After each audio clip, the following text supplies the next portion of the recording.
There is a strange winding road that leads from former Congressman Eric Massa to health care reform to why President Obama should quit smoking.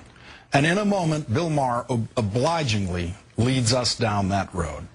First, a reminder that former Congressman Massa had truly outdone himself with that Glenn Beck interview right up until the Larry King interview. And of course, as if that weren't enough, there were today's revelations about Massa, the Navy, and snorkeling like you've never snorkeled before.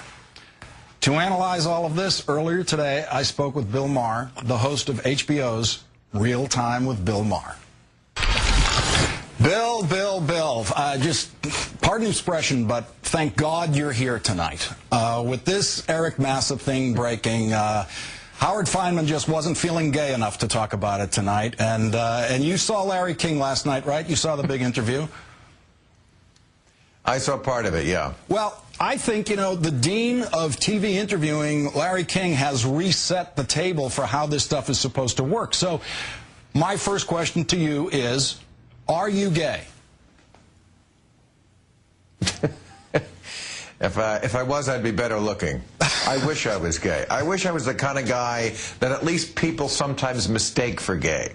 But I have no doubt about this Eric Massa. I mean, I would just like to know. I would be very curious. I would love to be a fly on the wall in that congressional steam room and see how many closet cases there are in this Congress. I think the Vatican has less repressed homosexuals than the United States Congress. It was amazing to listen to, wasn't it? I mean, he somehow made taking showers naked sound really gay. Yeah, you know, there's something going on in the Navy. Now, look, I'm not trying to knock the Navy or any military branch. They certainly do things that I haven't done for my country, and they have my utmost respect. But, you know, why did the Village People sing In the Navy? There just seems to be a lot going on when you're on a ship, you're on the water, you're away from home for a long period of time. I think there's a mentality a little like prison, maybe, where, you know, we're not gay, we're just having sex with men because we're away from home for a long time.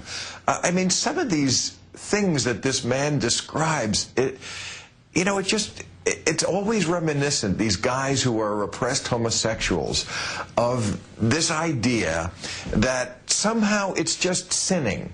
You know, this is what the evangelical Christians always say. Well, I'm not homosexual, it was just sinning. As if all of us men are looking to do the same thing, but we just don't because it's sinning. You know, that story he told about being at the wedding, and the guy comes up to him and says, you know, you really should be hitting on the bridesmaid. Now, you know, I can think of a lot of things that I would say, or a person in that position might say, like, well, I'm in Congress, maybe I shouldn't be hitting on women at a wedding when I'm married, you know, things like that. But one thing I just wouldn't say, that would never cross my mind to say to another man, is, I really should be doing you. And then tousle his hair. You know, the other one where he comes in on the guy on the ship and he's masturbating and slaps him on the leg and says, can I help you with that? Again, something I never really would do. Doesn't cross my mind because I'm not a sinner. You see, Lawrence, I'm not a sinner. I get it. Now, there's more news from the Navy today, Bill. It turns out that one of the guys on the ship with him says that Massa was known for giving Massa massages and the occasional groping here and there. And then they talked about this thing, again, it's a Navy thing, which they call snorkeling. It has to do with bunk beds and the guy in the upper bunk. But when you were in the Navy, did they do that? Can you explain that to us? Well, I was not in the Navy, and I was in college when the record came out from the Village People. I didn't even really catch on to the reference then. I had to be a little older before I got it. I've never heard this term, snorkeling.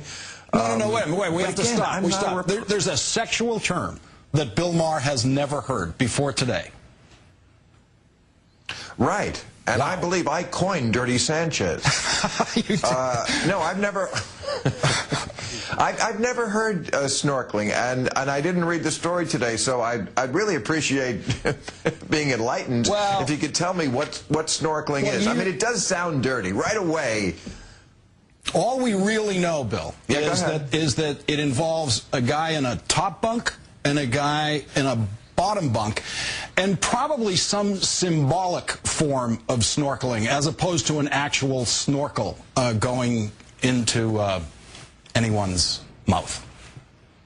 I'm just glad there are no glass coffee tables on submarines. That's all I'll say. You know, between this and teabagging, it kind of reminds me of when Clinton was being impeached, remember, and the Republicans were saying all sorts of things like, gosh, it's terrible, kids can't watch TV nowadays without parents have to explaining to them these horrible sexual acts. Well, it's kind of like that again. What does Junior say when he's, Mommy, you know, you told me to watch the news.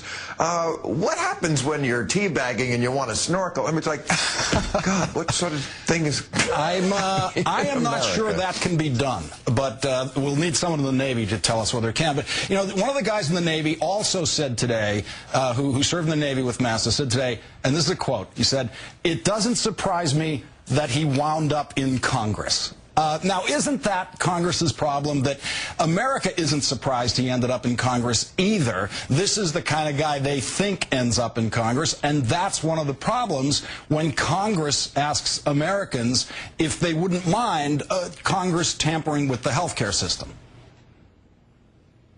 Right. Well, of course, you know, we always laugh at the politicians, and we should. I'm glad we have them, especially as a comedian. It's great fodder. This is why it was so amusing to me when people said, when Bush was leaving office, do you think comedy will be able to continue? Yes, I think it will be able to continue, because there's this endless supply of people like Eric Massa. But, you know, you kind of have to look at the people themselves. They vote for people like that, because what is their criteria when they get in the booth? It's very rarely to elect the smartest guy.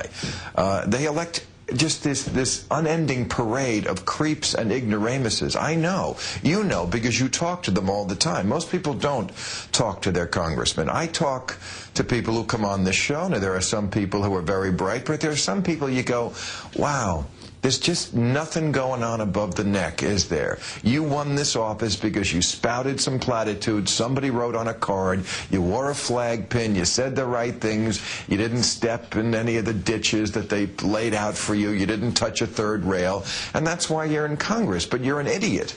And when I see this creep give every possible excuse that he could when he was first defending himself, I thought, wow, he goes right down the list. First he blames it on health, then he mentions his family, then it's the climate in Washington. I thought, okay, are we going to get to personal responsibility? Are you going to get to that part? And darn it if he didn't do it.